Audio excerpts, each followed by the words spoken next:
Bismillahirrahmanirrahim. Assalamualaikum warahmatullahi wabarakatuh. Alhamdulillahirabbil alamin, hamdan katsiran thayyiban mubarakan fih kama yuhibbu rabbuna wa yarda. Asyhadu an la ilaha illallah wahdahu la syarikalah wa asyhadu anna Muhammadan abduhu wa rasuluhu la nabiyya ba'dah. Allahumma salli wa sallim wa barik ala sayyidina Muhammadin kama dzakarahu dzakirun al-akhyar. Wa salli wa sallim wa barik ala sayyidina wa habibina Muhammadin makhtalafal lailu wan nahar. Wa salli wa sallim wa barik ala sayyidina wa habibina wa azimina Muhammad wa alal muhajirin wal ansar. Rabbi shrah li sadri wa yassir li amri wahlul 'uqdatan min lisani yafqahu qawli. Rabbana inna nas'aluka ilman nafi'a wa qalban khashi'a wa amalan salihan maqbula wa hayatan tayyiba. Rabbana ilaika aslamna wa bika amanna wa alaika tawakkalna wa ilaika anabna wa bika khasamna na'udzu bi'izzatika an tudillana antal hayyul ladzi la yamut wal insu wal jinnu yamutun wa ba'. Teman-teman semuanya yang dirahmati Allah Subhanahu wa taala, malam ini kita bisa duduk lagi di Markas Pemuda Hijrah. Ahlan wa sahlan bikum. Selamat datang buat semua anak muda Bandung. Mudah-mudahan Bandung ini menjadi salah satu di antara mercusuar dakwah di seluruh Indonesia. Ketika pemuda-pemudanya memberikan sebuah tren yang baik kepada anak muda di seluruh Indonesia dengan gaya dan style anak muda, nongkrong di masjid, mendengarkan sharing tentang kebesaran Allah Subhanahu wa taala. Mudah-mudahan dengan kayak gitu kita bisa memperbaiki iman kita kepada Allah, memperbaiki hubungan kita dengan Allah, yang pastinya nanti Allah akan memperbaiki hubungan kita dengan sesama manusia. Jadi kaidah dasarnya, siapa yang memperbaiki hubungannya dengan Allah, man aslaha ma bainahu wa bainallah aslahallah ma bainahu wa bainan nas. Siapa yang memperbaiki hubungannya dengan Allah, Allah perbaiki hubungannya dengan manusia. Manusia di sini termasuk keluarga, tetangga, masyarakat, bahkan dengan pemimpin dengan rakyatnya, antara satu golongan dengan golongan yang lain, satu agama dengan agama yang lain. Itu semuanya diawali dengan islah ma bainana wa bainallah, memperbaiki urusan antara kita dengan Allah Subhanahu wa taala.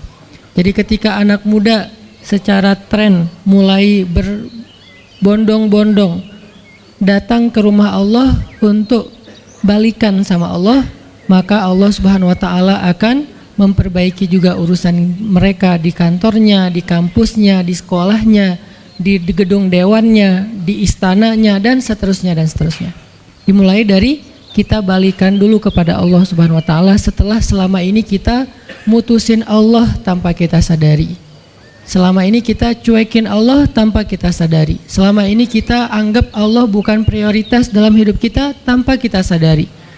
Sehingga dengan tren anak muda mulai datang lagi ke rumah Allah, sujud sejajar antara kepalanya dengan kakinya, dan beristighfar ngajak Allah untuk balikan dalam kebaikan-kebaikan, maka Allah itu Maha Pengampun lagi Maha Penyayang.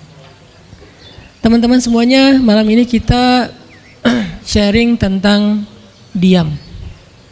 Benar gak sih? Benar ya? Tentang diam.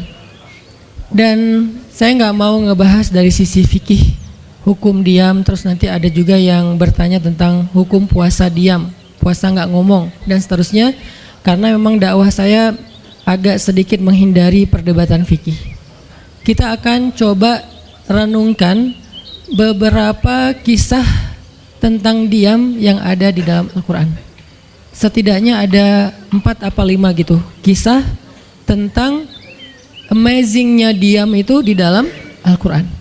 Yang menurut saya nih, setelah saya coba tadabbur beberapa ayat tentang kisah diam ini dalam Al-Quran, ternyata sama, poinnya tuh sama di antara semua kisah, bahwa diam kalau kita lakukan itu tepat dan kita punya alasan yang jelas, maka diam itu akan menjadi jalan lahirnya keajaiban dalam hidup kita. Jadi jalan munculnya keajaiban dalam hidup kita.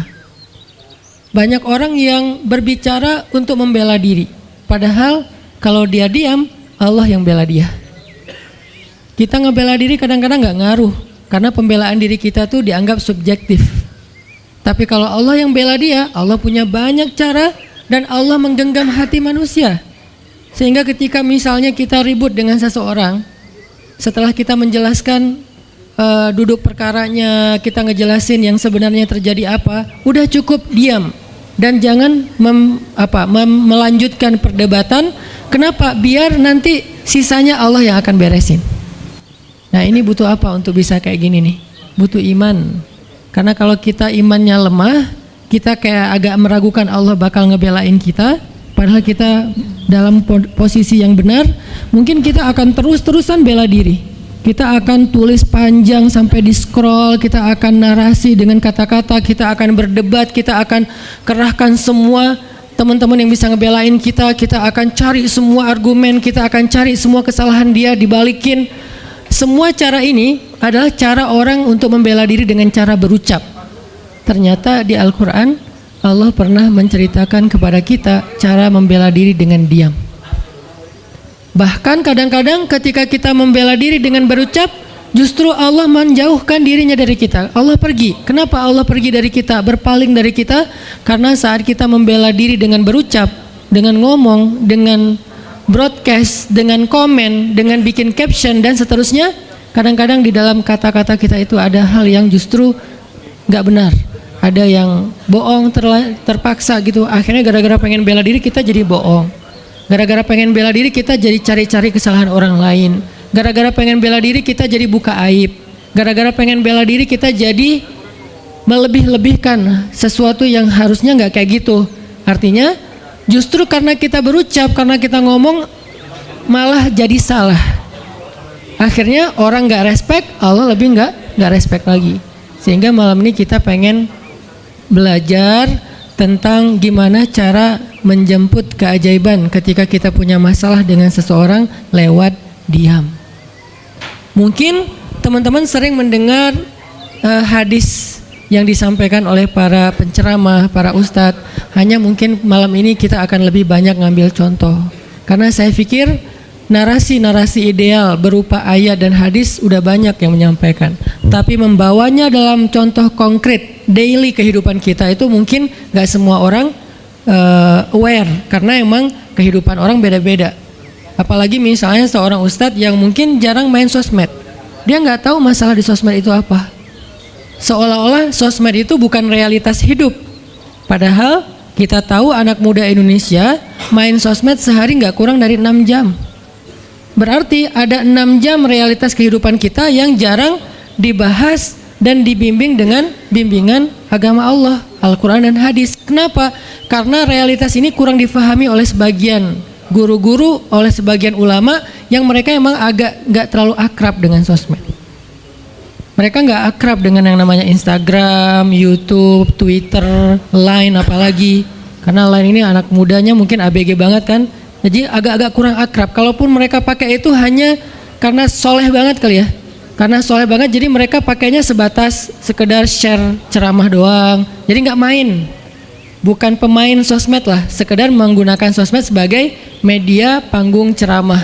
Udah share. Itu juga kadang-kadang yang nge-share-nya admin. Jadi nggak ngulik gimana cara itu kurang ngulik.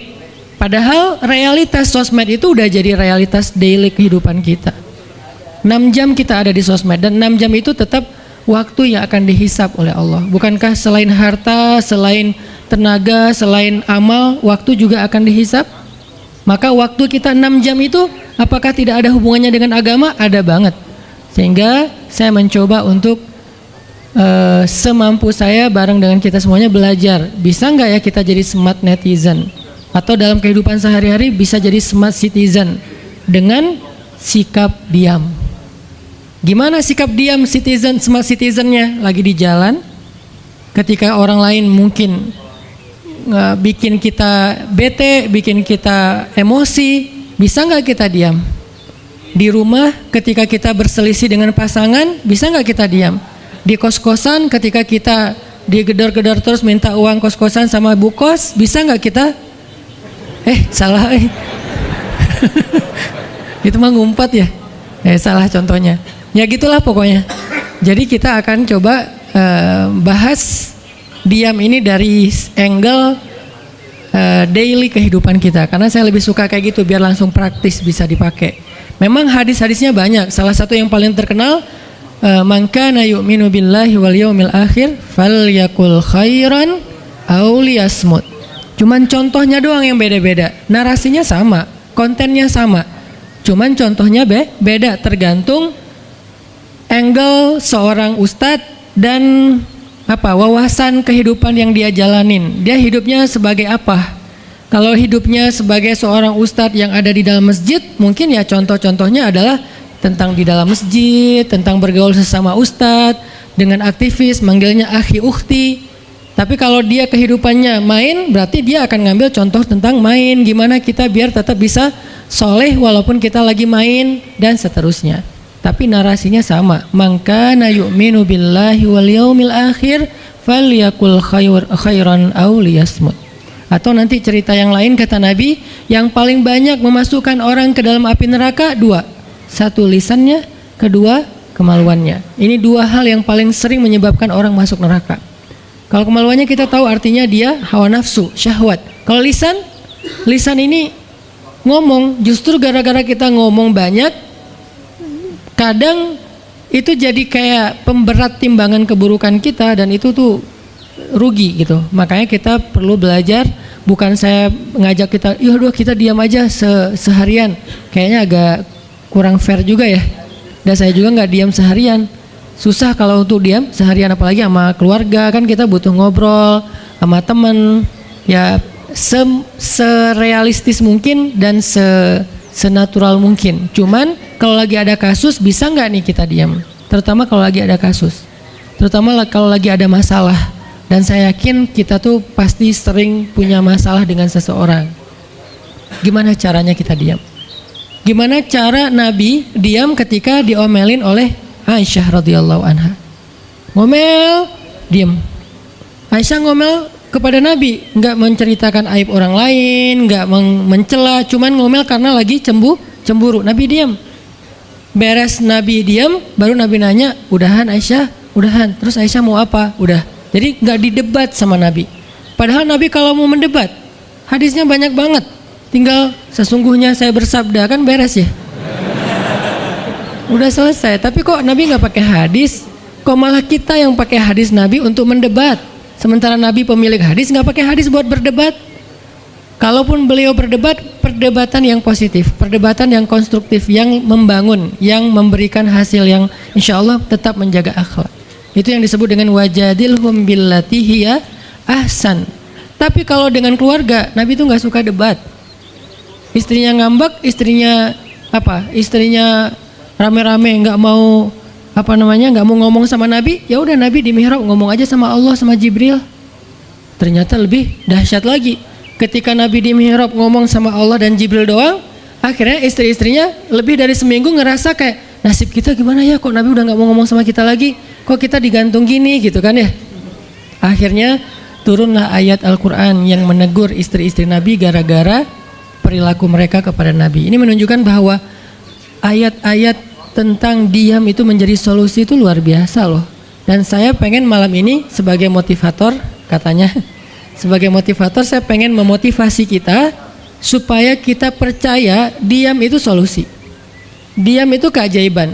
Nggak usah komen itu ternyata, nggak nge-replay komen head itu ternyata bagus. Nggak usah terlibat dalam perdebatan di sosmed, itu tuh bagus banget. Saya hari ini tadi sore posting tentang update berita di Palestina, ada seorang perempuan yang ditembak di perbatasan sama orang Israel. Kenapa saya turn off si komennya? Karena saya tahu ini akan mengundang emosi. Jadi takutnya malah kemana-mana kan, jadi ngomong politik, jadi ngomong apa, mending di turn off aja deh. Tapi kalau yang lagi saya dibully, saya biasanya nggak nge-turn off. Yang di turn off tuh hal-hal yang sifatnya memunculkan polemik yang semakin melebar, jadi kurang produktif. Akhirnya kita offin dulu komennya. Tapi saya tetap pengen share itu biar orang update berita dari sana tuh lagi apa. Dan mudah-mudahan saya berharap itu di repost orang banyak, akhirnya jadi minimal membangun awareness masyarakat dunia bahwa Palestina itu layak untuk merdeka. Dari dulu udah layak untuk merdeka sejak mereka dijajah oleh Israel. Itu aja doang sih kampanyenya. Tapi saya nggak mau kampanyenya melebar kemana-mana sehingga di offin dulu aja komennya. Kenapa? Off komen itu kadang-kadang bagian dari diam baik. Ngapain juga kita ladenin komen yang macam-macam, walaupun mungkin komennya itu ada yang kita berpihak sama dia, sepaham dengan dia, ada yang beda, tapi tetap aja saya lihat kadang-kadang komen itu berlebihan, sampai muncul kalimat-kalimat mencela, sampai marah-marah, sampai caps lock tanda seru kan ya. Ini kan nggak nyaman lagi kan kalau udah kayak gini, mending diam. Nah, di sini kita pengen belajar diam itu ternyata ajaib. Diam itu ternyata benar-benar kata orang emas. Diam itu ternyata solusi. Diam itu ternyata pembelaan diri yang paling efektif. Kalau selama ini kita masih percaya membela diri yang paling efektif ngomong. Membela diri yang paling efektif itu bikin postingan. Membela diri yang paling efektif itu bikin caption yang bagus. Membela diri yang paling efektif itu komen. Membela diri yang paling efektif itu minta pembelaan dari manusia. Ternyata mungkin itu benar, tapi ada yang lebih efektif lagi. Membela diri dengan diam. Dan gimana cara membela diri dengan diam sampai mendatangkan keajaiban? Itu yang akan kita coba renungkan malam ini. Oke, yang pertama kita akan baca kisah diam di surat Maryam, surat favorit saya. Coba teman-teman buka surat Maryam, surat 19. Di dalam surat ini ada dua adegan diam. Pertama, adegan diamnya Nabi Zakaria. Yang kedua, adegan diamnya Maryam. Surat 19, surat Maryam, ayat 10.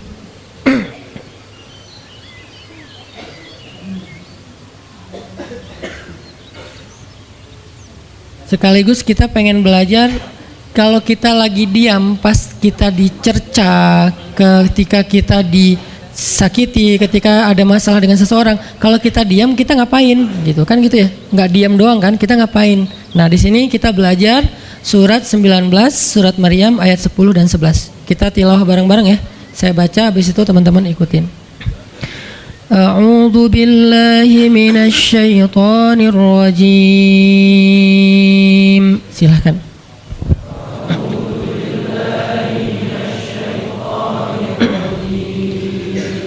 Bismillahirrahmanirrahim.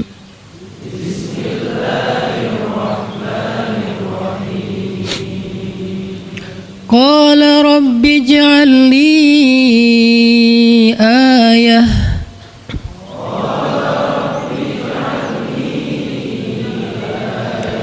Qala ayatuka alla tukalliman nasa thalatha layalin sawiyya.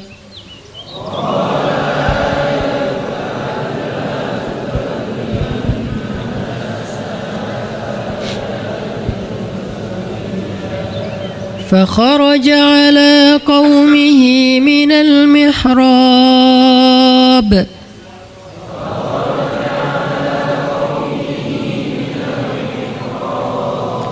فأوحى إليهم أن سبحوا بكرة وعشيا.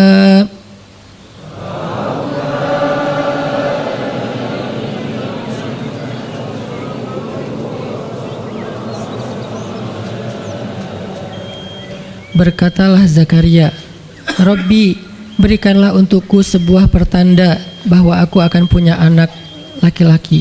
Allah berfirman, tanda-tanda bagimu adalah engkau tidak akan bisa berbicara dengan manusia selama 3 malam berturut-turut. Maka keluarlah Zakaria kepada kaumnya dari mihrabnya dan memberi mereka isyarat supaya mereka bertasbih kepada Allah setiap pagi dan petang. Ini adalah adegan, kita lanjutin sekitar 2 menit sebelum azan. Ini adalah adegan ketika Nabi Zakaria dapat berita gembira akan punya anak laki-laki. Karena Nabi Zakaria berdoa minta anak laki-laki dari sejak nikah sampai usia 80 tahun. Kurang lebih sekitar 50 tahun berdoa. Lama banget, ya Allah beri anak, ya Allah beri anak. Sampai iparnya udah punya anak keren namanya Maryam. Iparnya adalah Imran. udah punya anak, keren banget, cewek, solehah, dari kecil udah beribadah di Masjid Aqsa. Zakaria masih minta anak, ya Allah, ya Allah, ya Allah. Sampai puncaknya Zakaria ngelihat Maryam dapat makanan dari langit. Zakaria datang ke mihrab Maryam, terus di situ udah ada makanan yang bukan dibawa oleh Zakaria. Zakaria nanya, "Anna laki hadza ya Maryam?" Maryam dapat dari mana makanan ini? Kata Maryam, "Huwa min indillah," dari Allah, kata Maryam. Gimana caranya? Kata Maryam, Allah punya cara sendiri. Allah yarzuqu may yasha bighairi hisab. Terserah Allah gitu. Masya Allah, Masya Allah. Zakaria kagum sama Maryam, langsung pergi ke mihrabnya Zakaria, sholat, dan di dalam sholatnya Zakaria berdoa, hunalika da'a Zakaria rabbah. Di saat itulah Zakaria benar-benar nangis berdoa kepada Allah, ya Allah, Rabbi habli min ladunka dzurriyyatan thayyibah innaka sami'ud du'a. Ya Allah, beri saya anak seperti dia, seperti Maryam. Engkau maha mengijabah doa dan saya enggak pernah berputus asa meminta kepadamu. Udah 50 tahun lebih.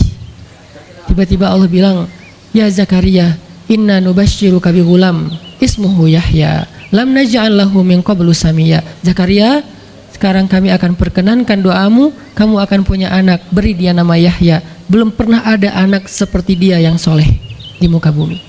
Zakaria kaget, walaupun doa, tapi beliau masih berpikir kayak, gimana caranya saya punya anak?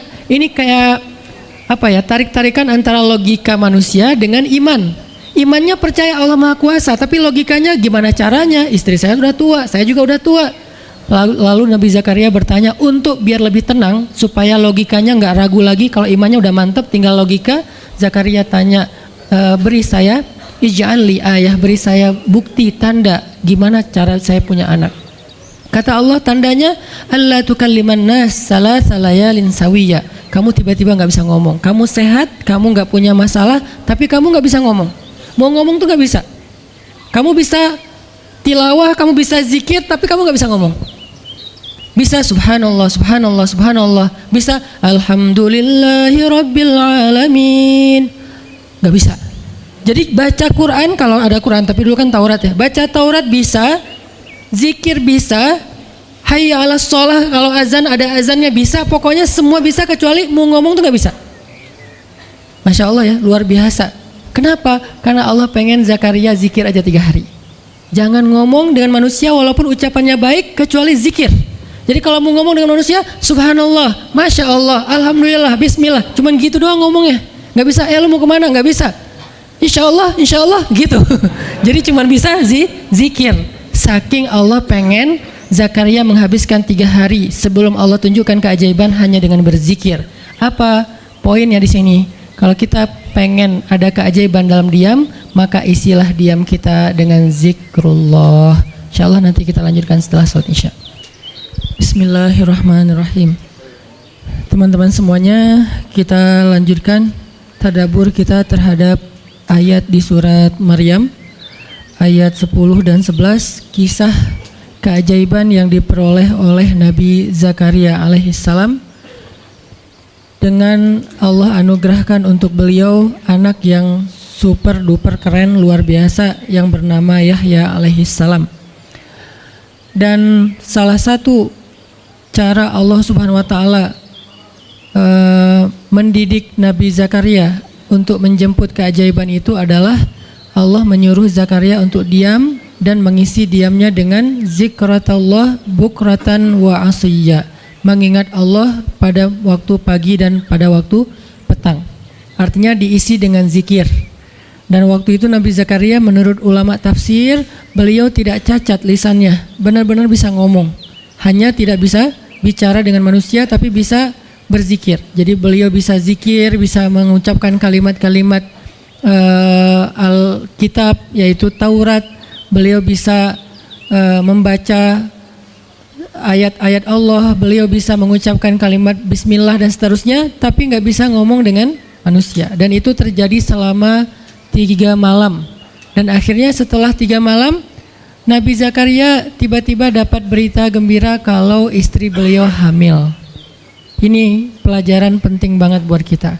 Kalau ini pernah berlaku terjadi kepada Nabi Zakaria, keajaiban dengan cara kayak gini, maka ini juga akan terjadi kepada kita.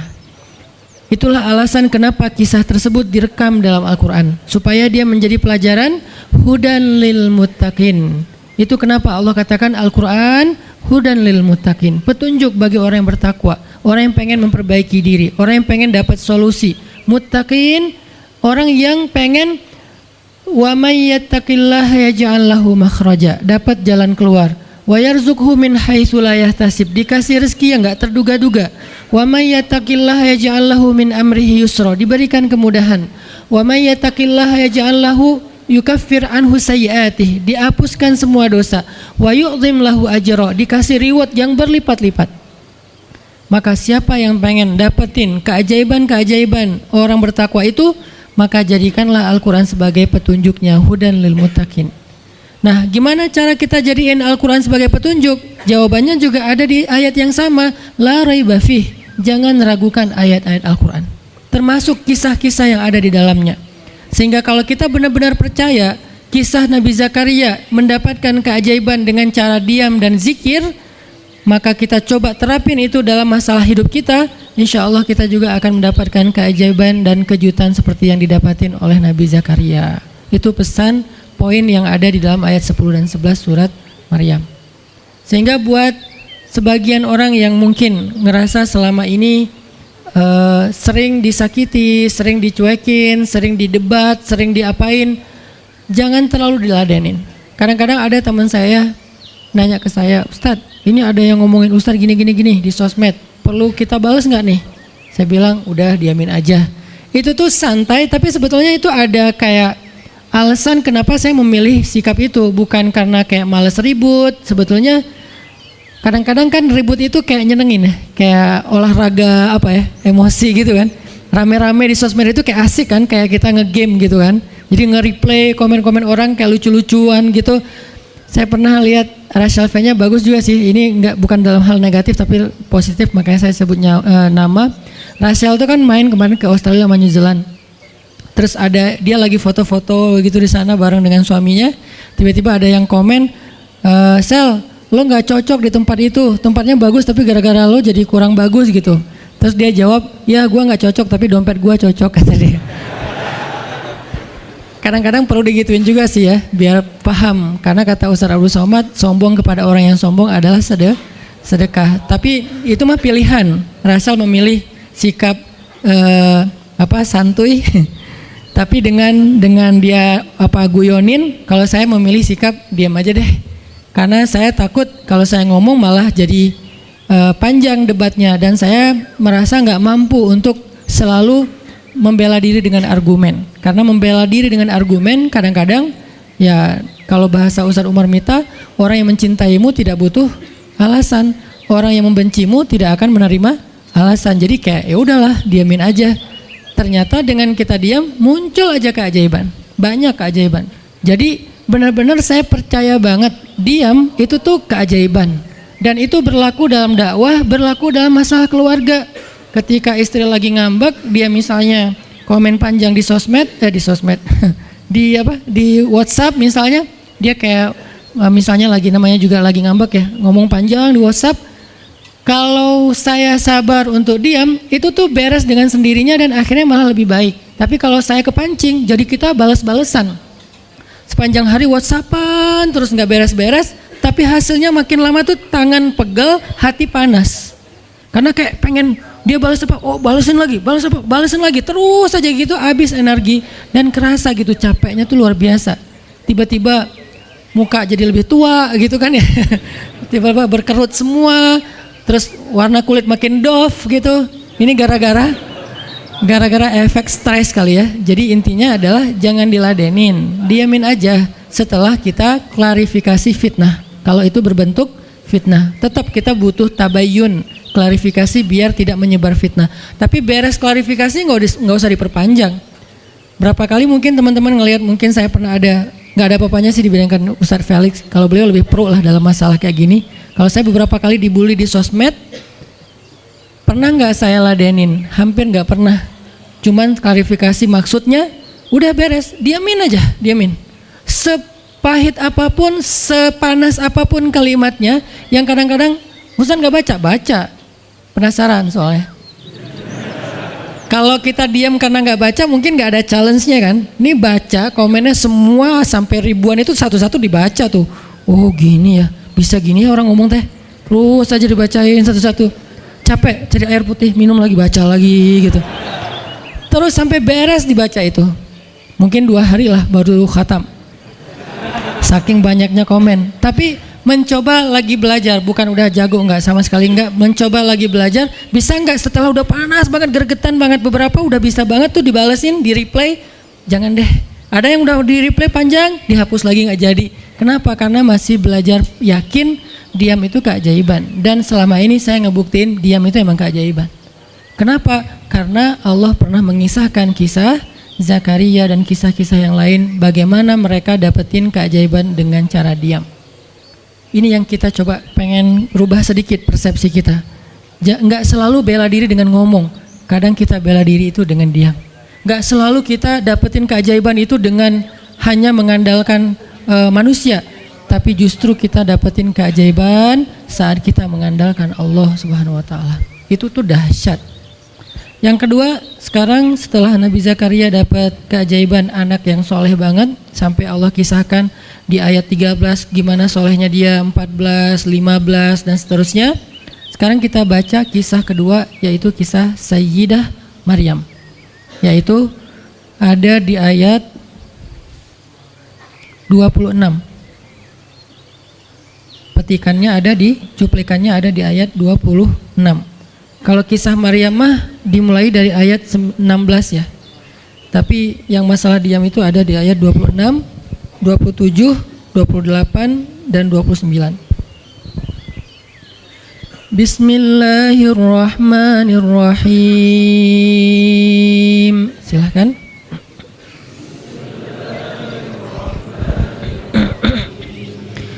فكلي واشربي وقري عينا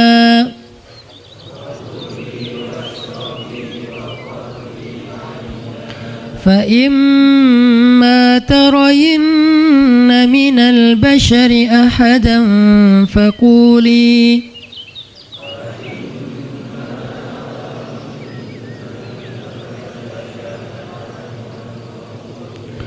فقولي إني نذرت للرحمن صوما فلن أكلم اليوم إنسيا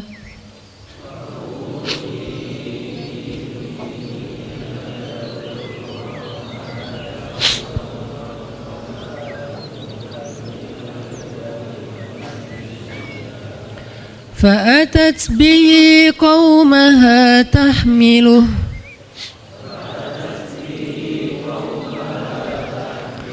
قالوا يا مريم لقد جئت شيئا فريا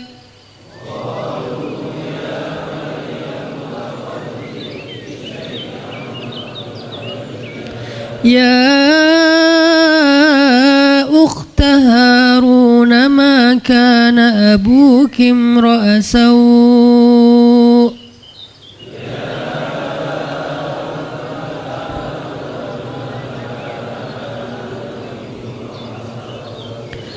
ما كان أبوك امرأ سوء وما كانت أمك بغيا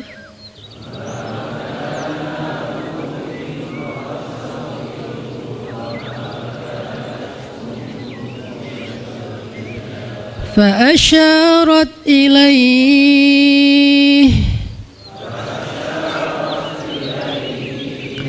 قالوا كيف نكلم من كان في المهد صبيا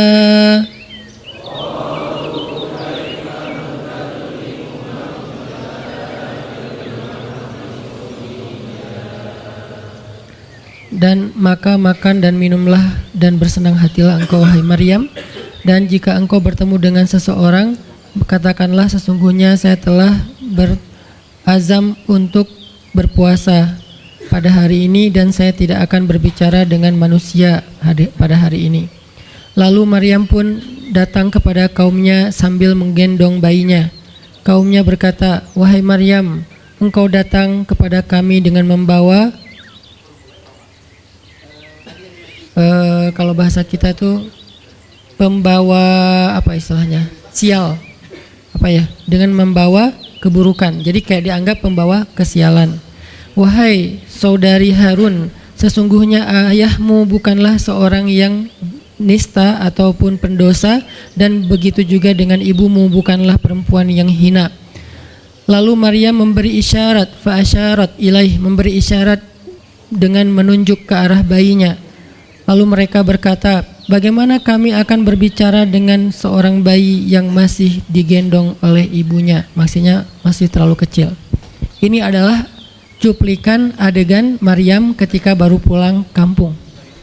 Jadi ceritanya di ayat sebelumnya, ketika kandungan Maryam semakin besar dan nggak bisa disembunyikan dari penglihatan manusia, Maryam pun pergi menjauh ke sebuah tempat yang tidak ada siapa-siapa.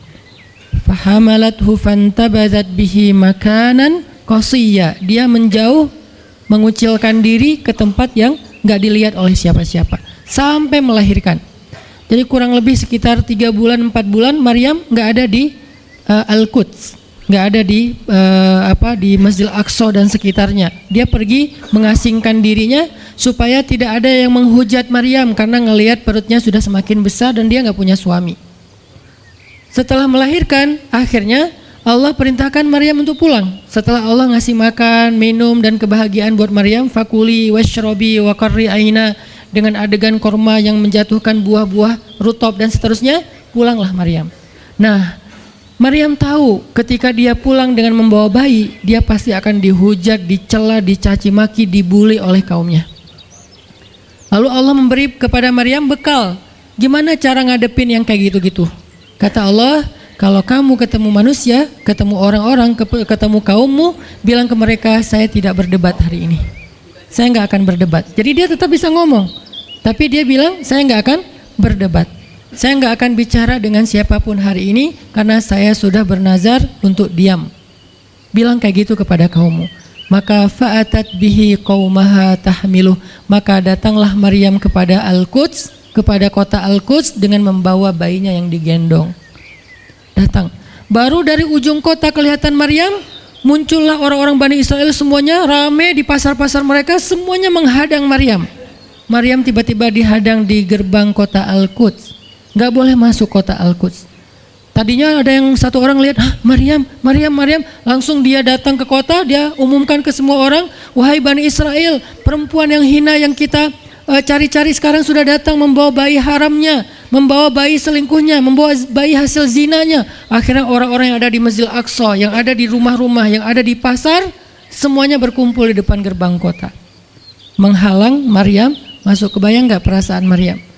Padahal dia itu lahir di situ, dia beribadah di situ, ayahnya orang situ, ulama pula, pamannya Nabi pula di situ, tapi dia sekarang dihadang oleh semua penduduk Al-Aqsa, penduduk Al-Quds, Bani Israel. Ketika Maryam mendekat, mereka mengatakan, "Ya Maryam, laqad ji'ti syai'an fariya." Ini bahasa Al-Quran. Kalau aslinya lebih tercela daripada ini, karena ini bahasa Al-Quran yang tinggi, Allah menggunakan bahasa simbolik saja. Yang terjadi, mereka mencela Maryam. Mereka bilang, Maryam kamu pembawa sial, Maryam kamu perempuan hina, Maryam kamu tukang zina, Maryam kamu selingkuh, Maryam kamu ternyata pelakor, segala macam. Kebayang nggak seorang perempuan yang mulia dituduh dengan kata-kata kayak gini? Sedih, pengen jawab, pengen bilang, saya ini nggak pernah berbuat dosa, ini nih Allah yang ngasih kepada saya nggak punya suami dan saya diberikan anak yang suci dan segala macam. Nggak. Tanya kepada Zakaria kalau nggak percaya, saya punya buktinya segala macam. Nggak usah, diam aja. Maryam bisa ngomong kalau mau. Maryam by the way adalah perempuan secerdas Sayyidah Aisyah. Dia itu kayak Aisyah cerdasnya, kayak Khadijah bijaksananya, kayak Fatimah lembutnya, kayak Asia sabarnya. Maryam itu istimewa. Sampai sebagian ulama mengatakan Maryam satu-satunya nabi dari perempuan, satu-satunya nabi dari golongan perempuan. Sebagian kecil ulama ada yang menyebutkan demikian, sehingga mereka menyebut Maryam alaihassalam. Saking Maryam ini keren banget, istimewa banget. Tapi jumhur ulama sejarah mengatakan Maryam bukan nabi, tapi dia perempuan soleha, orang soleh, bahkan satu dari 4 perempuan sempurna di muka bumi, dan tidak ada yang kelima. Cuman ada 4. Kamula minar rijali katsir, kata Nabi. Laki-laki yang sempurna itu banyak, yaitu para rasul dan para nabi. Walam yakmul minan nisa illa arba'ah. Tidak ada perempuan yang sempurna kecuali 4. Asiyah istri Fir'aun, kemudian Maryam anaknya Imran, kemudian Khadijah istri Rasulullah, dan Fatimah bintu Rasulullah. Artinya Maryam ini istimewa banget. Dia kalau mau argumen, dalilnya lebih banyak daripada para rabi-rabi Yahudi yang ada di situ. Karena ketika Maryam dulu berkhidmat di Masjid Aqsa, Maryam itu nggak belajar seperti yang lain-lain. Karena kan dulu orang Bani Israel itu paling anti sama cewek ya. Buat mereka perempuan itu kasta kedua. Seolah-olah perempuan itu nggak punya hak yang sama dengan laki-laki. Laki-laki punya hak belajar di Masjid Aqsa, perempuan nggak boleh. Ini kesenjangan gender di masa Bani Israel dulu. Jadi kalau ada yang mau nuduh Islam sebagai tidak memperhatikan masalah gender, dia harusnya baca sejarah. Justru Islam, Al-Quran, Taurat, Injil mengangkat perempuan untuk setara dengan laki-laki. Awalnya perempuan itu hina di masyarakat Bani Israel, dianggap pembawa sial. Sampai masyarakat jahiliyah sebelum Islam datang, apa yang terjadi dengan bayi perempuan? Dibenamkan dalam pasir hidup-hidup, dibunuh, dilempar dari bukit supaya mati langsung seketika. Kenapa? Termasuk Umar pernah membunuh bayi perempuan. Umar radhiyallahu an. Kenapa dia sedih banget? Karena dia ingat masa lalu ketika dia pernah membunuh bayi perempuan. Kenapa mereka membunuh bayi perempuan? Karena dianggap perempuan ini membawa sial. Tapi datang Islam mengubah tradisi itu, mengubah persepsi publik. Yang tadinya perempuan dianggap hina, dalam Islam dikatakan surga ada di bawah telapak kaki ibu. Muncul harga diri perempuan naik. Apalagi sebaik-baik kalian, yang paling baik untuk istrinya, dan aku yang paling baik untuk istriku di antara kalian. Muncul lagi hadis, kalau seandainya laki-laki mau bersabar terhadap istrinya, maka harusnya dia bersabar 70 kali sehari kalau dia disakiti oleh istrinya. Yang ke-71 baru dia boleh marah. 70 belum boleh marah.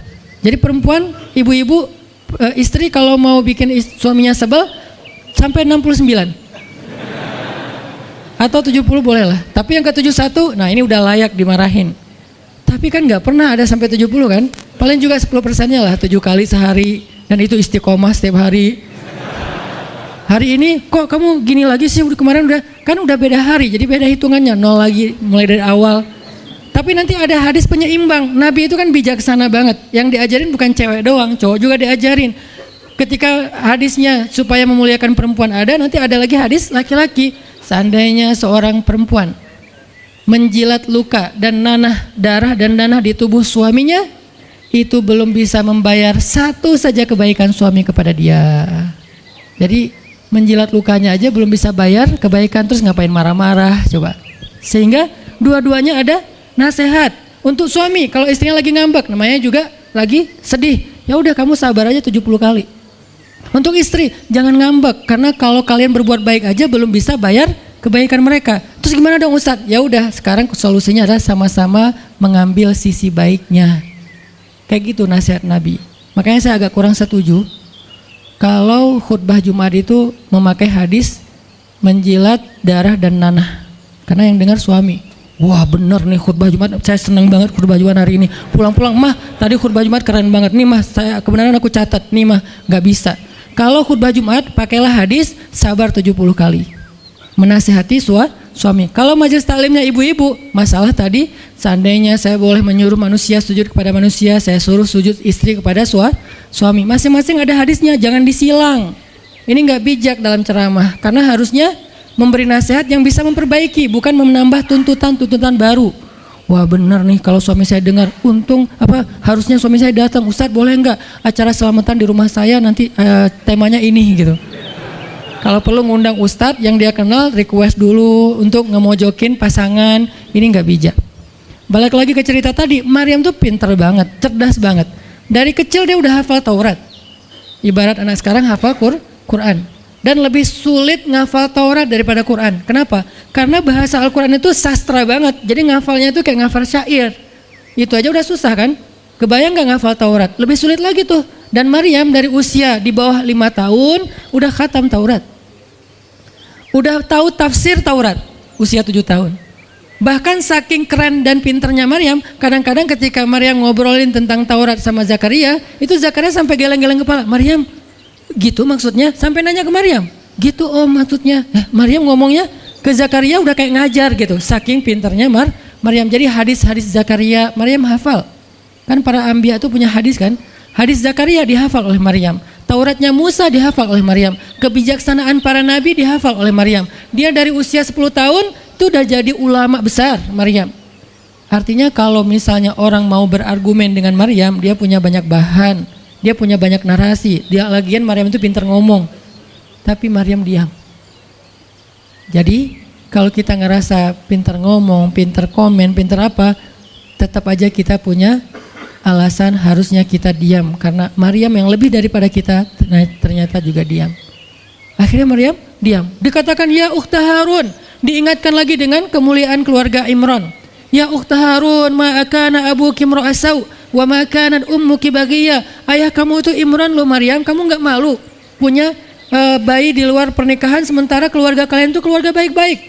Apa kamu tega menyakiti ayahmu, mencoreng nama besar dan nama baik keluarga besarmu, dan seterusnya. Maryam makin luar biasa, panas banget, sedih banget. Dan Maryam itu yang lebih berat lagi teman-teman. Mungkin kalau kita digituin agak kebal ya. Terutama cowok lah. Cowok kalau digituin agak kebal karena emang kurang berperasaan sih kalau cowok ya. Coba lihat dari angle cewek. Cewek itu lebih peka loh dari kita. Kita mah mungkin lebih mudah lah diam. Diomelin, diam aja. Karena kita kan orangnya agak santuy gitu kan. Kalau cewek itu nggak bisa gitu. Makanya lihat angle ini dari angle cewek. Kalau tadi Zakaria, sekarang Maryam. Dan Maryam lebih peka daripada semua cewek yang ada di muka bumi. Lebih perasa lagi daripada perempuan yang ada di muka bumi. Sangat-sangat pemalu. Saking pemalunya, ketemu cowok keren, ta'awuz coba. Cewek itu perasaannya lebih dalam daripada kita. Jadi kalau misalnya cewek-cewek, Maryam tuh nggak punya, ketemu cowok keren aja dia ta'awuz. Siapa cowok keren yang ditemui Maryam? Jibril. Gabriel loh yang ditemuin. Dan waktu itu Jibril menjelma. Apa? Fatamassala laha basyaran sawiyya. Jibril menjelma sebagai basyaran sawiyya. Allah yang ngomong tuh, cowok keren. Allah yang bilang keren. Kalau kita merasa udah paling keren, menurut Allah biasa-biasa aja. Karena Allah pernah menciptakan Yusuf, Allah pernah menciptakan Muhammad, Allah pernah menciptakan Yahya. Kita merasa paling keren, Allah pernah menciptakan Sarah, perempuan paling keren juga, Aisyah, Fatimah. Jadi buat kita kayak udah kegeeran paling keren se-Bandung gitu kan ya. Menurut Allah mah biasa. Kalau Jibril, Allah sendiri yang bilang dia tuh emang keren. Jibril emang bukan malaikat, tapi kalau ketemu manusia, kecuali para nabi, Jibril itu menjelma sebagai manusia supaya tidak terlihat wujud aslinya. Karena nggak kuat orang lihat wujud aslinya Jibril. Nabi Muhammad aja pertama ngelihat Jibril dengan wujud aslinya pas di Gua Hira itu lari tuh, takut. Saking ngerinya Jibril tuh. Jangankan manusia, malaikat aja segan sama Jibril. Jibril lewat, malaikat gak berani malaikat. Kenapa saya bilang kok disegani? Allah yang bilang di Al-Quran, dia itu malaikat yang disegani. Dzu mirratin. Dzu mirrah kalau bahasa kita, malaikat yang sangat berwibawa. Sehingga di antara malaikat aja gak ada yang sembarangan bicara sama Jibril. Mau bicara sama Jibril kayak, aduh segan, malu, gitu malaikat. Cuman gak pakai, itu mah Sunda ya. Pokoknya malaikat mah gak berani ngomong sama Jibril saking segannya. Kenapa? Gagah banget wujud aslinya.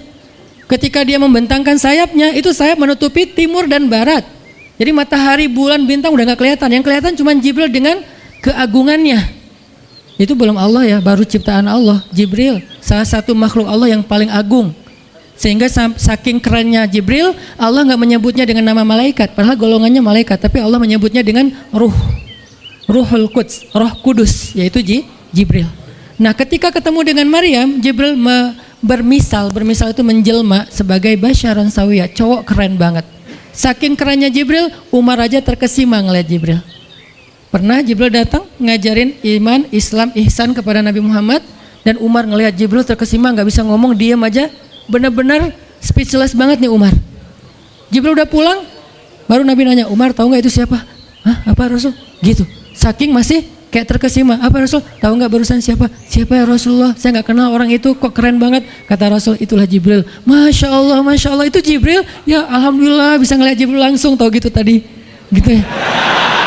Kalau bahasa kita mah udah langsung pengen foto-foto kan sama Jibril. Kebayang nggak cowok sekarang lihat Jibril? Baru lihat apa? Artis Korea aja kita udah kayak gimana kan, BTS atau apa, udah segala macam, udah guling-guling, udah gigit jari. Baru BTS doang. Kadang-kadang nggak ngeliat BTS langsung, cuma lihat di TV doang udah aku nggak bisa gini, aku nggak bisa gitu kan ya. Belum ketemu Jibril loh. Jadi nggak ada lah artis sekeren Jibril.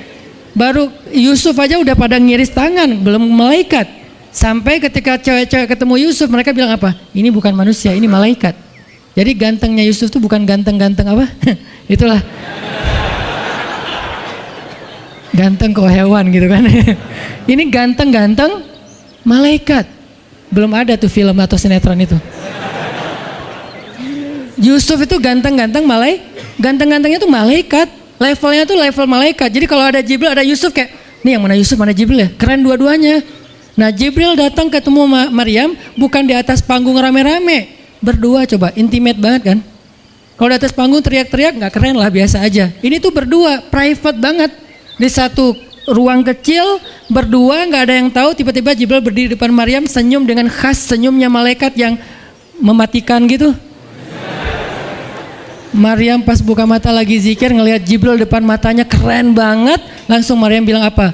A'udzubillah. Cie, wibawa banget kan Maryam? A'udzubirrahmani minka in kunta taqiyya. Jadi emang elegan sih orang-orang soleh itu. Dia langsung nunduk, dia bilang A'udzubirrahmani minka in kunta taqiyya.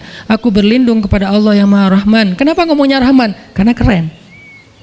Kalau enggak keren, a'udzubillah. Karena keren, a'udzubirrahman. Tapi masih ta'awuz, cuman pakainya Rahman karena Allah tuh Maha Pengasih yang udah bikin kamu tuh keren.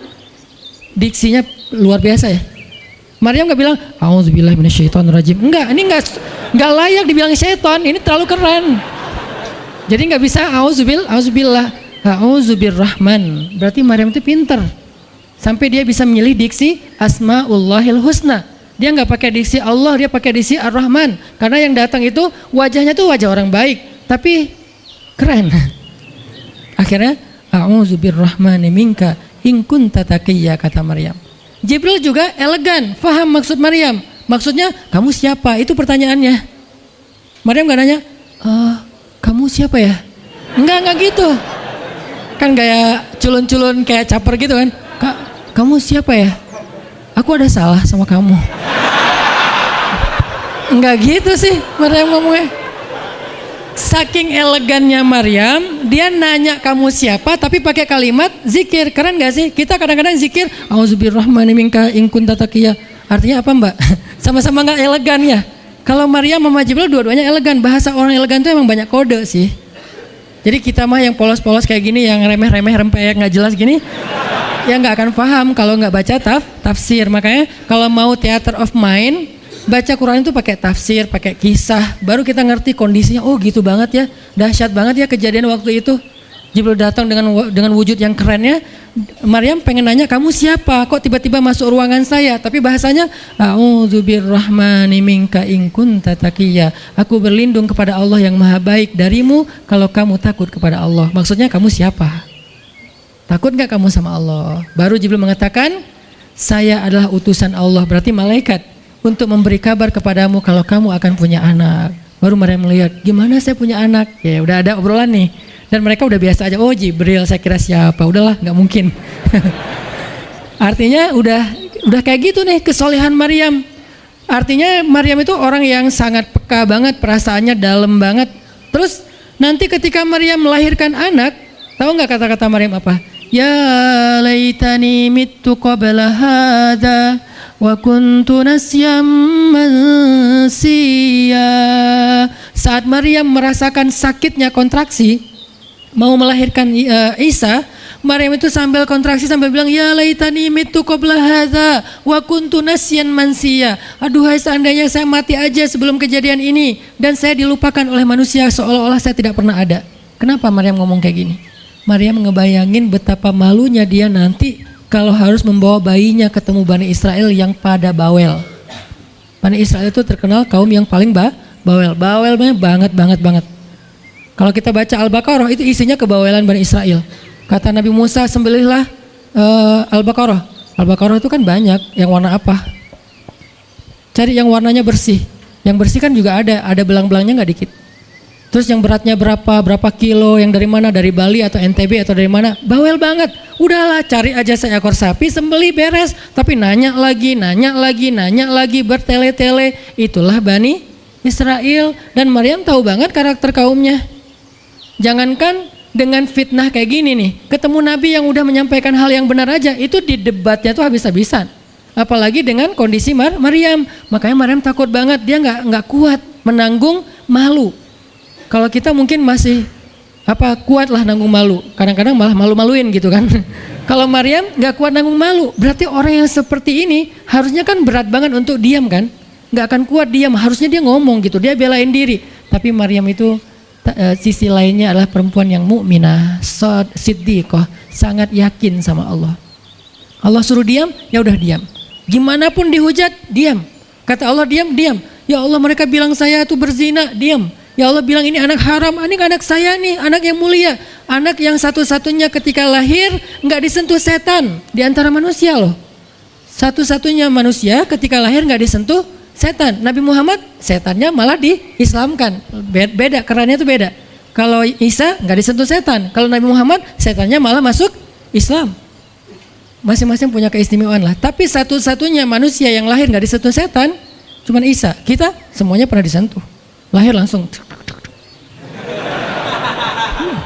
Apa sih lo datang-datang ke dunia nambah-nambahin kerjaan gua gitu kan.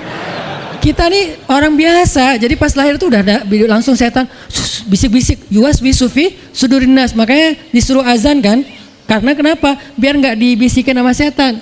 Dan kalau bisa suara azan kita harus lebih lembut daripada suara setan, karena setan juga kayak nge-tricky gitu. Saya ibu kamu, anak bayi dinina bobokan sama setan, hiduplah iblis gitu kan. Jadi kayak di dokter nama setan, iblis itu keren, iblis itu soleh, iblis itu baik, tapi pakai bahasa nasyid. Lagunya tuh kayak akustik gitu, lembut banget gitu kan. Makanya suara muazin kalau azanin anaknya yang lembut, jangan azan Allahu Akbar, asyhadu an la ilaha illallah. Dia malas ke masjid nanti kalau udah dewasa. Kenapa? Gue malas banget dengan suara ini nih. Salahnya siapa coba? Salah ayahnya. Belajar azan di Al-Latif sama Muzammil sama Teras Tahfiz, biar azannya tuh kayak Allahu Akbar. Bayinya senyum-senyum. Ntar gue bisa lebih dari itu. Canda. Intinya adalah Maryam itu pemalu banget. Jadi dia bisa banget untuk ngebales, tapi dia diam.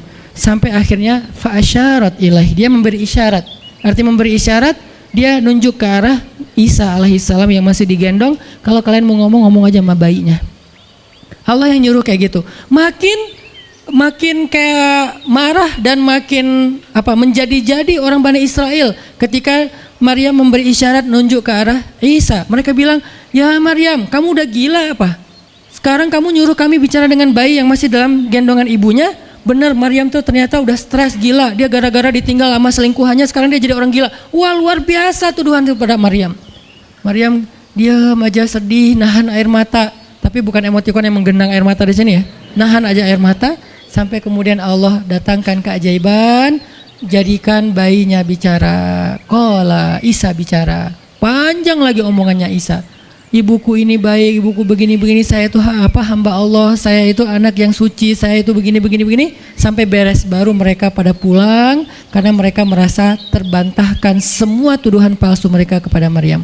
Masuklah Maryam, disambut mulia oleh beberapa orang. Maryam itu perempuan mulia, Allah mendatangkan dia sebagai keberkahan. Tadi dituduh pembawa sial, sekarang disebut pembawa berkah. Mulailah Maryam terkenal. Isa dididik, kemana Isa pergi, anak-anak kecil segengnya Isa pengen jadi temannya Isa. Gue temannya Isa lo, gue temannya Isa lo. Gak lama kemudian Isa jadi temannya Yahya. Ketika dia udah bisa main sama Yahya, main berdua sama Yahya. Kemana-mana berdua. Yahya, Isa. Tapi usianya agak jauh berbeda. Ketika Yahya udah masuk SD, Isa barulah lahir. Jadi kayak agak sekitar 7 sampai 10 tahun lah kurang lebih mereka jarak usianya. Tapi pas Isa udah remaja, mereka udah nyambung ngobrol. Nah, kelebihan masing-masing, kalau Yahya ini penghafal kitab Taurat, datang Isa, Yahya menghafal kitab Injil. Yahya Nabi, Isa Rasul, satu level di atas Nabi. Kalau Nabi mengikuti ajaran Rasul sebelumnya, kalau Rasul membawa ajaran baru. Jadi sebelum Isa lahir, Yahya mengikuti ajaran Musa dengan kitab Tauratnya. Setelah Isa lahir, Yahya mengikuti ajaran Isa dengan kitab Injilnya. Jadi bisa dibilang Nabi yang mengikuti dua ajaran Rasul, Yahya alaihissalam. Dia menghafal dua kitab suci sekaligus, Taurat dan Injil. Perempuan Maryam radhiyallahu anha, dia menghafal kitab Taurat dan Injil dari anaknya sendiri.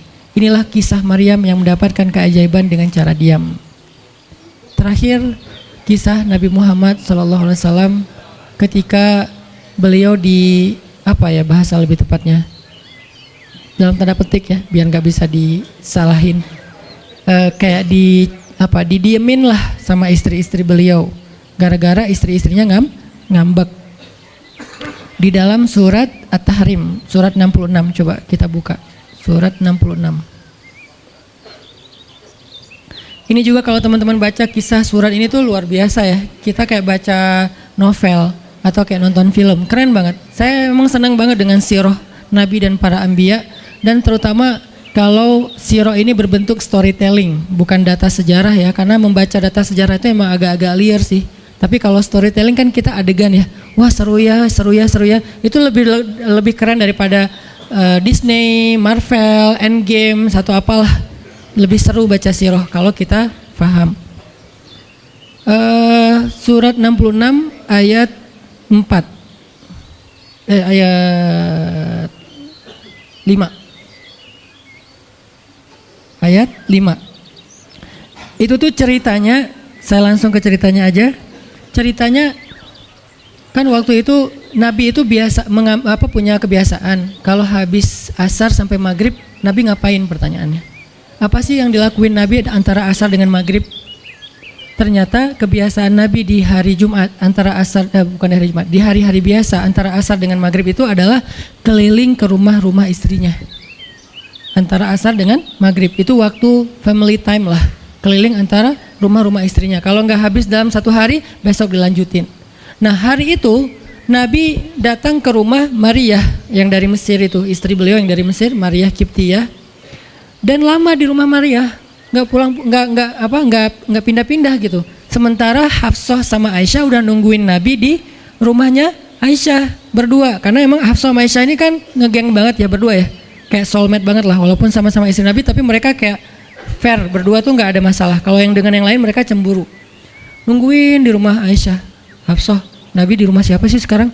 Kata Hafsah, di rumah Maria. Kok lama banget sih di rumah Maria, dikasih makan apa sih? Gak tahu tuh, dari tadi kita tungguin gak datang-datang. Kan sesama cewek nih ngobrol. Lama gak datang-datang, menjelang maghrib Nabi baru datang. Aisyah udah agak bete nih, lama banget sih giliran di Maria aja datang lama, di rumah saya lama gak datang-datang. Begitu Nabi datang, tuh Nabi datang. Diam aja Aisyah sama Hafsah. Assalamualaikum. Waalaikumsalam. Kayak ngambek gitu kan. Kata Nabi, Aisyah kenapa? Hafsah kalian kenapa? Kata Aisyah, ya iyalah sedih, kok di rumah Maria lama banget, dikasih makan apa sih, enak ya? Kata Aisyah, enggak makan apa-apa, cuma minum madu. Oh kata Hafsah, pantesan kok bau mulutnya nggak enak, pasti madunya nggak benar tuh di sana tuh. Iya nggak benar, jangan minum madu lagi, kata Aisyah. Kata Nabi, ya udah mulai sekarang saya nggak akan minum madu lagi. Demi apa? Menyenangkan hati Aisyah. Aisyah langsung yes, Nabi nggak akan minum madu lagi demi saya. Berarti saya kan istimewa banget. Kenapa bisa istimewa? Karena aslinya Nabi itu hobi banget minum madu. Kayak saya mungkin senang minum kopi, tapi demi istri mulai sekarang saya nggak akan ngopi lagi. Kan istri saya ngerasa, wah demi aku tuh dia nggak mau ngopi lagi. Kan keren kan? Akhirnya Aisyah ngomong ke istri-istri yang lain, kalian tahu nggak? Kata Aisyah, kayak ngomong di grup gitu kan? Tapi grupnya bukan grup WhatsApp, grup mereka gitu. Kalian tahu nggak? Nabi sekarang nggak akan minum madu lagi loh. Kenapa? Karena aku. wah keren ya Aisyah, istimewa banget ya, sampai Nabi rela nggak minum madu, padahal madu itu baik, Nabi senang juga demi Aisyah, ya demi aku gitu. Akhirnya Aisyah bahagia. Allah nggak ridho. Begitu Nabi ngomong kayak gitu, Allah turunkan ayat pertama surat At-Tahrim, ya ayuhan Nabi.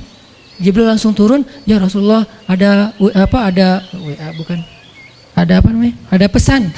Ada pesan tuh dari Allah. Kata Rasulullah, pesan apa Jibril? Nih, ya ayuhan Nabi, lima tuharrimu ma ahallallahu lak tabtaghi mardhata azwajik. Kenapa engkau mengharamkan apa yang Allah sudah halalkan bagimu? Hanya pengen menyenangkan hati istrimu, wahai Rasul. Astagfirullah, salah ngomong saya. Mengharamkan yang Allah halalkan. Astagfirullah ya Allah, mulai sekarang saya akan minum madu lagi. Astagfirullah, maafin saya ya Allah. Jibril balik ke Allah, kasih tahu Nabi akan minum madu lagi. Nabi ngomong ke istri-istrinya, ngumpulin semuanya kecuali Aisyah. Semuanya dikumpulin. Ada Hafsah di situ. Wahai istri-istriku, maaf ya, aku salah ngomong kemarin depan Aisyah. Sekarang aku akan meralat. Mulai sekarang aku akan minum madu lagi di rumah-rumah kalian. Jadi kalau sore aku lagi datang, siapkanlah madu seperti biasanya. Terus istri-istri Nabi ngerasa, Masya Allah, Nabi sekarang minum madu lagi demi kita, gitu kan ya? Kan antara mereka kan saling pengen nunjukin siapa yang paling istimewa kan?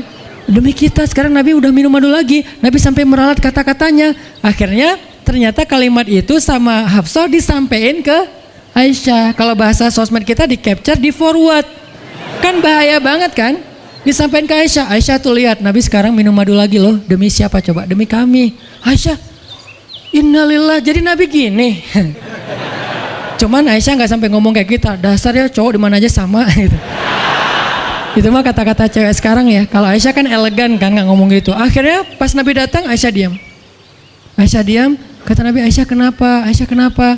Oh jadi gitu. Di belakang ternyata sekarang minum madu lagi. Hah? Nabi langsung datengin sama Jibril. Rasulullah tahu nggak kenapa mereka rame-rame sekarang? Siapa yang ngasih tahu nih ke Aisyah? Jibril ternyata jadi penengah. Makanya jangan macam-macam deh sama Nabi. Ada Jibril, ada Allah kan susah gitu membuat rahasia. Tahu nggak Rasulullah kenapa Aisyah ngambek? Kenapa wahai Jibril? Gara-gara Hafsah ngebocorin rahasia Nabi kepada Aisyah. Oh ini kerjaan Hafsah, kata Nabi. Oke, Hafsah. Panggil nih Hafsah. Dipanggil Hafsah, kata Nabi, Hafsah, kamu udah membocorkan rahasia saya. Ini menurut sebagian tafsir. Memang ada banyak tafsir sih. Salah satu tafsirnya kayak gitu. Hafsah, kamu udah membocorkan rahasia aku. Dan sekarang istri-istri pada ngambek. Istri yang lain juga ikut ngambek sekarang gara-gara Nabi kayak sekali minum madu, sekali nggak minum madu. Yang lain pada diam semuanya. Datang ke rumah Ummu Salamah. Assalamualaikum, Ummu Salamah, waalaikumsalam. Tadi kayaknya aku belum selesai jemuran, dah langsung pergi jemuran. Nggak mau ngomong sama Nabi. Maria, assalamualaikum, waalaikumsalam. Kayaknya tadi aku lagi sibuk nyetrika deh. Jadi nggak ada yang mau ngomong sama Nabi. Diam semuanya. Nabi kan jadi sedih kan? Gara-gara siapa coba? Gara-gara Hafsah. Akhirnya Nabi bilang, Hafsah, aku kecewa banget dengan sikap kamu. Kamu nggak jaga rahasia aku. Sekarang aku antar kamu pulang ya ke rumah Umar. Bahasa lainnya diceraikan. Hafsah dicerain sama Nabi. Kerennya Hafsah pas digituin, dia cuma nangis. Dia nggak bilang, ya Rasulullah, Rasul tega nyerain saya, terus saya gimana? Gitu. Enggak. Rasulullah cuma masalah madu doang, cuma masalah capture dan saya forward doang kayak gitu langsung diceraikan. Tega banget sih Rasulullah. Rasulullah nggak punya hati apa? Enggak. Hafsah tuh diam. Ini nih keajaiban diam yang lain ya. Diceraikan sama Nabi. Innalillah, astagfirullahaladzim. Hafsah yuk kita pulang ke rumah Umar. Iya ya Rasulullah, pulang aja. Baik banget nih Hafsah, soleha banget. Jadi by the way emang semua istri Nabi itu soleha, cuman namanya perempuan kadang-kadang muncul sifat dasarnya mereka cemburu, mereka sedih, mereka baper. Tapi itu manusiawi dan perempuan yang soleha pun merasakan hal itu. Hafsah pulang ke rumah Umar. Assalamualaikum, waalaikumsalam. Dibuka sama Umar. Ya Rasulullah. Hafsah langsung masuk ke kamarnya. Ya Rasulullah, anak saya bikin salah apa? Pasti dia nyakitin Rasulullah ya. Maaf ya Rasulullah. Langsung Umar marah-marah. Hafsah, kamu ngapain dekat sama Rasulullah? Hafsah diam aja. Dimarahin habis-habisan sama Umar. Umar tahu sendiri, sayang banget kan sama Nabi. Ketika ada masalah antara Nabi dengan anaknya, pasti yang dimarahin anaknya, bukan Nabi. Nabi pulang, Hafsah diomelin sama Umar. Diam aja, nggak ngomong apa-apa. Diam. Akhirnya Jibril turun. Jibril turun, ya Rasulullah ada pesan dari Allah. Apa wahai Jibril? Di surat At-Tolak, surat putus. Kan At-Tolak itu artinya diputusin. Bahasa ini pesantrennya dicerai. Turun surat At-Tolak. Kata Jibril, Allah nyuruh kamu raji'ha ya Rasulullah, raji'ha innaha qawwamah sawwamah fa innaha min azwajika fil jannah. Wahai Rasulullah, rujuk Hafsah, rujuk Hafsah. Disuruh rujuk. Allah nggak redha Rasul menceraikan Hafsah. Tahu nggak kenapa Allah begitu membela Hafsah ketika Hafsah ada masalah dengan Rasul? Salah satunya karena Hafsah diam. Harusnya Allah ngebela Rasul, Umar aja ngebela Rasul, sahabat-sahabat ngebela Rasul karena Rasulullah selalu benar. Tapi Allah ngebela Hafsah. Kenapa? Karena Hafsah diam, sebegitu ajaibnya diam. Sampai ketika ada seorang perempuan bermasalah dengan kekasih Allah, Allah malah membela perempuan ini, bukan kekasihnya. Raji'ha ya Muhammad, rujuk Hafsah, rujuk Hafsah. Dia itu istrimu di dunia dan di surga. Akhirnya Rasulullah, jadi saya rujuk, wahai Umar. Ya, Hafsah masih nangis di kamarnya. Balik lagi Rasulullah naik onta ke rumah Hafsah. Assalamualaikum, waalaikumsalam. Ya Rasulullah, udah saya marahin tuh Hafsah. Kata Umar, udah nggak apa-apa Rasulullah, udah nggak usah bersedih, udah saya marahin habis-habisan dia tuh. Kata Rasulullah, Umar, aku pengen ngomong sama Hafsah. Ya Rasulullah jangan, biar saya aja ngomong. Dia emang nggak bisa ketemu sama Rasul. Ya Umar, aku pengen ketemu sama istriku. Hah, istrimu? Hafsah, itu Rasulullah. Keluar lagi Hafsah, soleha banget, lembut banget. Keluar, ada apa ya Rasul? Hafsah tuh nggak marah-marah. Ada apa Rasul? Hafsah, aku pengen ngomong sama kamu. Umar diam bingung. Kata Rasulullah, Hafsah, aku ingin ajak kamu balikan. Romantis nggak sih? Rasul pengen ngajak Hafsah balikan. Kok balikan sih Ustaz? Ya rujuk kan balikan. Rujuk artinya kembali ya, balikan. Hafsah balikan yuk. Umar bingung. Hah, balikan? Hafsah, Allah yang nyuruh aku untuk merujuk kamu. Umar makin bingung. Hafsah, kamu keren banget, sampai Allah belain kamu gitu. Kata Nabi, Hafsah, Allah turunkan ayat khusus tentang kamu di surat ini. Umar makin bingung, sampai turun ayat. Masya Allah, anakku ini subhanallah, Masya Allah gitu kan ya. Akhirnya, ya Rasulullah, Allah sampai menurunkan ayat tentang masalah ini. Alhamdulillah, Hafsah sujud syukur, Hafsah nangis. Hafsah langsung meluk Rasul. Umar, aduh gimana nih? Udah beres gitu, Hafsah dibawa pulang sama Rasul, boncengan berdua. Hafsah boncengan sama Rasul. Naiklah mereka, mobil mereka yang bermerek onta itu. Gimana cara pulangnya? Di depan rumah Umar, Rasulullah langsung berlutut, langsung ngasih tangan buat Hafsah. Hafsah megang tangan Nabi, injak lutut Nabi, naik ke atas onta. Itu tuh romantis banget. Lalu Rasulullah bonceng Hafsah. Tadi kan cerita Hafsah dicerai sama Nabi itu kan heboh di grupnya istri-istri Nabi kan. Hafsah dicerai loh, Hafsah dicerai loh. Jangan-jangan kita juga dicerai. Soalnya Nabi udah nggak mau ngomong sama kita. Astagfirullah. Jadi grup Nabi, istri-istri Nabi itu pada khawatir kalau mereka juga sama nasibnya dengan Hafsah, pada bingung. Tapi tiba-tiba mereka ngelihat Hafsah pulang ke rumahnya dibonceng Nabi. Itu tuh langsung trending loh. Istri-istri Nabi, tahu nggak tuh Hafsah dirujuk sama Nabi sampai turun ayat di surat Al-Fatihah. Oh gitu. Wah, Hafsah keren banget ya. Wah, istri-istri Nabi pada cemburu pada Hafsah. Diturunkan Hafsah, yang lain pada ngintip Hafsah. Sampai masuk ke rumahnya, Nabi beres di rumah Hafsah, keluar masuk ke masjid, dia di masjid. Istri yang lain Nabi nggak mau ngomong. Aisyah, Ummu Salamah, Saudah, Maria, Sofia, siapa lagi? Yang Zainab bintu Jahsy, semuanya Nabi diamin, nggak mau diajak ngomong. Datang satu-satu, ya Rasulullah mau dibuatin minum apa? Astagfirullah, subhanallah. Datang lagi Aisyah, Rasulullah capek, subhanallah. Diam semuanya, nggak ada yang mau diajak ngomong sama Nabi. Udah mereka akhirnya pada pulang, bingung. Nasib kita gimana ya? Tanya ke Hafsah yuk. Sekarang Hafsah jadi kayak selebritinya. Hafsah pada datang ke rumah Hafsah. Hafsah bantuin kita dong. Sampai Aisyah aja yang tadinya kayak apa? Bisa dibilang kayak pemimpin istri Nabi kan. Aisyah paling cerdas, paling disayang sama Nabi. Sekarang Aisyah diam-diam ngomong, Hafsah bantuin dong. Kita nih lagi digantung sama Nabi. Kata Hafsah sekarang kan kayak lagi di atas angin gitu. Kalian sih nyakitin Rasul, cie. Hafsah tuh kayak wah, lagi masa-masanya Hafsah gitu kan. Hafsah gimana dong? Ya udah ngomong aja langsung sendiri. Rasulullah nggak mau ngomong sama kita. Ya udah coba minta tolong ke ayah kamu Aisyah, kan ayah kamu dekat sama Rasulullah. Akhirnya ngundang Abu Bakar. Ya Abu Bakar, baca deh tafsir dari ayat-ayat ini. Abu Bakar datang, ayah tolongin kami dong. Kenapa? Kami itu dianggurin sama Nabi, didiamin, digantung udah seminggu lebih. Jangan-jangan kami juga dicerai kayak Hafsah. Kalau Hafsah dicerai tapi udah dirujuk, kami gimana nasibnya? Akhirnya ya udah biar aku yang ngomong sama Rasul. Datanglah Abu Bakar ke masjid. Rasul lagi zikir. Ya Rasulullah, itu istri-istrimu mutus saya. Subhanallah. Ya Rasulullah, Masya Allah. Ya Rasulullah, la ilaha illallah. Abu Bakar aja Rasul nggak mau ngomong sama dia. Padahal Abu Bakar itu udah paling akrab sama Nabi. Abu Bakar diam, nggak bisa diajak ngomong nih. Abu Bakar balik lagi ke rumah istri Nabi. Kata istri Nabi, gimana Abu Bakar? Astagfirullah, innalillah, gimana kalau Abu Bakar aja nggak bisa, gimana yang lain? Terus akhirnya datang lagi ke Hafsah, Hafsah bantuin dong, kita udah nggak jelas nasibnya nih. Kata Hafsah, ya udah aku minta tolong ayahku ya. Hafsah masih kayak nggak mau langsung ke dia gitu. Ya udah aku minta tolong ayahku ya, panggillah Umar. Ayah bantuin mereka dong, nasib mereka sekarang lagi terkatung-katung gitu.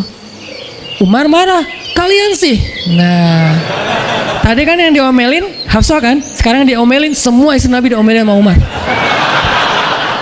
Dan salah satu kalimat omelannya Umar itu tuh kerennya Umar sampai di-repost sama Allah. Coba, ada nggak manusia yang kata-katanya di-repost Allah? Nggak ada, cuman Umar. 2 kali kata-kata Umar di-repost oleh Allah. Arti di-repost apa? Ditayang ulang di Al-Quran. Kan repost itu berarti tayang ulang kan? Di capture, langsung di copy, paste, langsung ditayangin. Itu tuh kata-kata cuman Umar yang pernah digituin sama Allah. Kata-kata Umar apa? Ayat ke-5. Kata Umar, kalau kalian nggak minta maaf sama Nabi, Allah bisa aja mentalak kalian, menceraikan kalian dari Nabi, lalu menggantikan untuk Nabi istri yang lebih solehah, lebih hafizah, lebih bertaubat, lebih baik, lebih cantik, lebih perawan daripada kalian. Itu tuh kata Umar yang ada di ayat ke-5. Jadi bisa dibilang ayat ke-5 adalah ayat repostnya kata-kata Umar. Saking kerennya Umar. Sampai Nabi pernah bilang, kalau ada Nabi setelah aku, Umar lah orangnya. Cuman gak ada Nabi setelah aku. Jadi kalau ada orang yang benci sama Umar, saya heran. Dia baca sirah apa? Karena Umar tuh keren banget.